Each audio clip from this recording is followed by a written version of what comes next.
तो दोस्तों आज हो गया है 11 जुलाई 2020। बिहार समेत देश दुनिया की बड़ी और ताज़ा समाचार लेके आए सिर्फ आपके लिए। चलिए फटाफट खबर शुरू करते हैं। उससे पहले अगर चैनल को अब तक सब्सक्राइब ना किया हो तो फटाफट चैनल को सब्सक्राइब कर दे, लाइक कर दे, शेयर कर दे ताकि इसी तरह की वीडियो आपको हर रोज़ मिल सके। चलिए शुरू करते हैं आज की पहली बड़ी खबर। आज की पहली बड़ी खबर, बिहार में शुक्रवार को 27 जिलों में 352 नए कोरोना संक्रमित मिले हैं। इसके साथ ही राज्य में कोरोना संक्रमितों की संख्या बढ़कर 14,330 हो गई है। अररिया में 4, अरवल में 6, औरंगाबाद में 1, बांका में 6, भागलपुर में 84, बक्सर में 5, दरभंगा में 5, पूर्वी चंपारण में 21, गया में 1, जमुई में 8, जहानाबाद में 1, कैमूर में 1, खगड़िया में 10, लखीसराय में 4, मधेपुरा में 9, मधुबनी में 15, मुजफ्फरपुर में 34, नालंदा में 13, नवादा में 1, पूर्णिया में 2, रोहतास में 7, समस्तीपुर में 6, सारण में 2, शिवहर में 2, सुपौल में 19 और पश्चिमी चंपारण में 12 नए कोरोना संक्रमित की पहचान की गई है। आज की दूसरी बड़ी खबर, नेता प्रतिपक्ष तेजस्वी यादव ने कहा कि पार्टी प्रमुख लालू प्रसाद यादव चुनाव के पहले जेल से बाहर आ सकते हैं। इसकी संभावना बढ़ गई है। उन्होंने संकेत दिया कि अक्टूबर तक उनके बाहर आने की उम्मीद है। नेता प्रतिपक्ष गुरुवार को अपने पार्टी के जिला अध्यक्षों और प्रदेश पदाधिकारियों की बैठक को संबोधित कर रहे थे। उन्होंने कहा कि आयोग ने साफ कह दिया है कि चुनाव समय पर ही होगा, लिहाजा तैयारी में तेजी लानी होगी। उन्होंने बचे हुए बूथों पर जल्द कमेटी बनाने का निर्देश दिया। साथ ही कहा कि अब कोरोना के बीच ही चुनाव होना है तो लिहाजा सोशल मीडिया का अधिक से अधिक उपयोग करना होगा। सभी कमेटी के पदधारक खुद को व्हाट्सएप ग्रुप में जोड़ ले। उधर बाहर आने के बाद राजद के प्रमुख प्रवक्ता भाई वीरेंद्र ने भी कहा कि हम सबको लालू प्रसाद यादव का इंतजार है। जमानत की प्रक्रिया पूरी की जा रही है। भरोसा है कि चुनाव से पहले ही वो हमारे बीच रहेंगे। चुनाव की तैयारियों को लेकर बुलाई गई बैठक के दौरान तेजस्वी यादव ने भी नेताओं को बताया कि राजद प्रमुख जेल से जल्द बाहर निकलने वाले हैं। आज की तीसरी बड़ी खबर, ऑल इंडिया मजलिस इत्तेहादुल मुस्लिमीन के प्रमुख असदुद्दीन ओवैसी ने तेलंगाना के सरकारी अस्पतालों का दौरा किया और वहीं मौजूद कोविड-19 के मरीजों के इलाज की सराहना भी की। इसके साथ ही उन्होंने लोगों से राजनीतिक वजहों से हो रहे दुष्प्रचार में फंसने से मना किया है। उन्होंने कहा कि कई लोग दुष्प्रचार कर रहे हैं, ऐसे लोगों की बात ना माने। असदुद्दीन ओवैसी ने कहा कि आलोचना करना और उसका निवारण ढूंढना सभी का अधिकार है, लेकिन इसे वास्तविकता बढ़ा चढ़ाकर पेश करने से गरीब और सरकारी स्वास्थ्य केंद्रों में समय पर इलाज नहीं हो पाता है। असदुद्दीन ओवैसी ने गुरुवार रात फेसबुक पर एक पोस्ट में कहा कि ये दुर्भाग्यपूर्ण है कि तेलंगाना में कोविड-19 सरकारी अस्पतालों को लेकर झूठी कहानियों से कई लोगों के दिमाग में इसकी एक बेहद ख़राब छवि बन रही है और इससे उन्हें समय पर इलाज भी नहीं मिल पा रहा है। असदुद्दीन ओवैसी ने कहा यह इन अस्पतालों के फ्रंट लाइन वॉरियर्स के लिए भी अनुचित है। मैं लोगों से अपील करता हूं कि इस दुष्प्रचार पर भरोसा ना करें। हम अग्रिम मोर्चे पर तैनात लोगों की सेवाओं को भी नकार नहीं सकते। AIMIM चीफ असदुद्दीन ओवैसी ने कहा कि सरकारी अस्पताल कोविड-19 के मरीजों का मुफ्त में इलाज कर रहा है और ढेर सारे मरीज ठीक भी हो रहे हैं। बता दें कि तेलंगाना में अब तक 30,946 कोरोना पॉजिटिव के मामले आ चुके हैं। वहीं आंध्र प्रदेश में कोरोना वायरस के 23,814 केस है। वहीं राज्य की राजधानी हैदराबाद में Indian council for medical research ने भारत बायोटेक के साथ मिलकर भारत की पहली कोविड-19 वैक्सीन तैयार कर ली है। इस वैक्सीन का नाम कोवैक्सीन है। हैदराबाद के निम्स में इसका ह्यूमन ट्रायल भी शुरू हो गया है।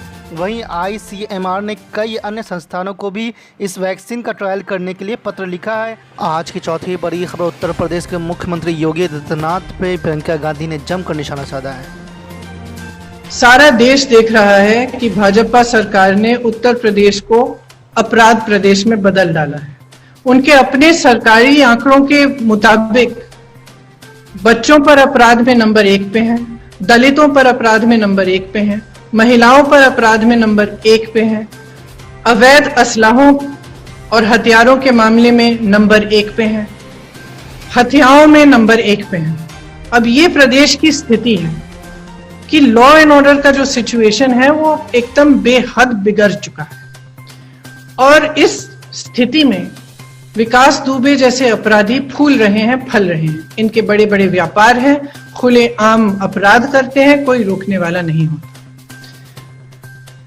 पूरा प्रदेश इस बात को जानता है कि इनका संरक्षण राजनीतिक सोर्सेस से होता है, इनका संरक्षण जो सत्ता में है उनसे होता है।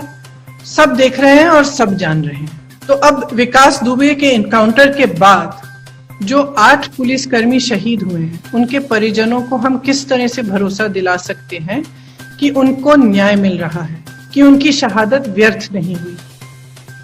कांग्रेस पार्टी की ये मांग है कि सुप्रीम कोर्ट के सिटिंग जज एक मौजूदा जज द्वारा एक न्यायिक जांच हो, जो पूरे कानपुर कांड का पूरी तरह से उसमें जांच करके जो असलियत है वो जनता के सामने रखे। जिन्होंने विकास दुबे जैसे अपराधी की परवरिश की, उन्हें पाला पोसा, उनकी असलियत सामने आनी चाहिए। जब तक ये असलियत सामने नहीं आएगी, जब तक जो राजनेताओं और अपराधियों के बीच साठगांठ वह सामने नहीं आएगी, उसकी असलियत जनता के सामने नहीं आएगी, तब तक न्याय नहीं होगा। तो हमारी ये मांग है कि जांच होनी चाहिए और न्याय होना चाहिए। धन्यवाद। जय हिंद। आज की पांचवी बड़ी खबर, बिहार के मुख्यमंत्री नीतीश कुमार पर जम के बरसे जाप सुप्रीमो पप्पू यादव। आप लगातार हत्या और हालात जो हैं बिहार के, उस पर आज बिहार के हर लोग बदलाव चाहते हैं। बेगूसराय के भीतर बहुत बड़ा परिवर्तन और आग है कि जो 30 सालों तक हमने जो शोषण किया,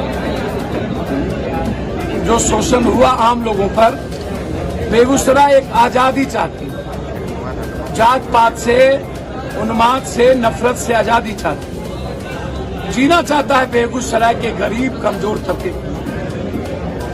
मुकम्मल आजादी। और जिस आजादी के लिए सब लोग बेगूसराय में एक नया इतिहास की रचना के लिए आगे कार्यालय का उद्घाटन, तीनों हत्या जो हुई थी उसकी एसआईटी जांच, जिस दरोगा ने मारा है और जिस थाने में उसका पूरा का पूरा सस्पेंड हो, उस पर इंक्वायरी हो, डिस्चार्ज हो, कंप्लीट रूप से। बेगूसराय सभी जगह चिंता नहीं करी, बेगूसराय मेरे लिए माँ मौसी की तरह। बेगूसराय की आजादी का सपना हम बचपन से देख रहे हैं और पॉलिटिशियन ने। आज की छठी बड़ी खबर, कांग्रेस प्रवक्ता गौरव वल्लभ ने कहा, आज कोरोना के मामले लगभग 8 लाख के करीब पहुंच गए हैं। यह आसमानी स्थिति बन चुकी है। ऐसे परिस्थितियों में सरकार से अनुरोध करूंगा कि छात्रों की परीक्षाएं रद्द की जाए और उनकी फीस को भी माफ कर राहत पहुंचाया जाए। नमस्कार साथियों, आज देश में कोरोना के कुल मामले लगभग 8 लाख तक पहुंच चुके हैं। ये एक बेहद असामान्य परिस्थिति है जिसमें हम सभी के सामने जीवन का खतरा तक उत्पन्न हो चुका है। साथियों, अभी तक इस बीमारी का ना तो कोई उपचार मिल पाया है, ना ही इस बीमारी का कोई वैक्सीन अभी तक डेवलप हो पाया है। ऐसी परिस्थिति में हम हमारे देश के युवा कर्णधारों के जीवन को कैसे खतरे में डाल सकते हैं? हम उन लोगों के जीवन को कैसे खतरे में डाल सकते हैं जिनके मजबूत कंधों पर आने वाले भारत का भविष्य टिका हुआ है? साथियों, इतिहास गवाह है कि असामान्य परिस्थितियां हमेशा असामान्य निर्णय लेने को प्रेरित करती है।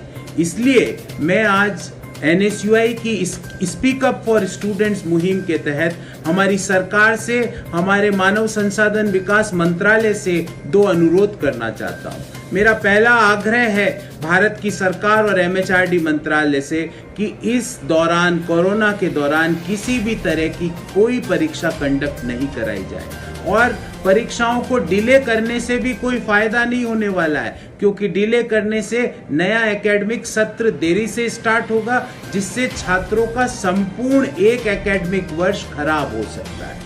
मैं साथ के साथ हमारी सरकार से दूसरा अनुरोध करना चाहता हूं कि इस कोरोना काल में करोड़ों लोगों ने अपना व्यवसाय, अपना रोजगार खोया है। ऐसी परिस्थिति में आज परिवारों के सामने समय पर फीस देना की एक चुनौती आ चुकी है।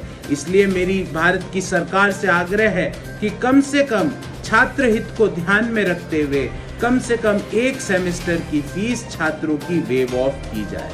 साथियों, मैं NSUI को बधाई देना चाहता हूं, जिसने छात्र हित को ध्यान में रखते हुए इन दोनों मुहिमों को छेड़ा है और मुझे पूर्ण विश्वास है कि हमारी सरकार NSUI की दोनों मांगों को स्वीकार करेगी और छात्र हित में फैसला लेगी। बहुत बहुत धन्यवाद। जय हिंद।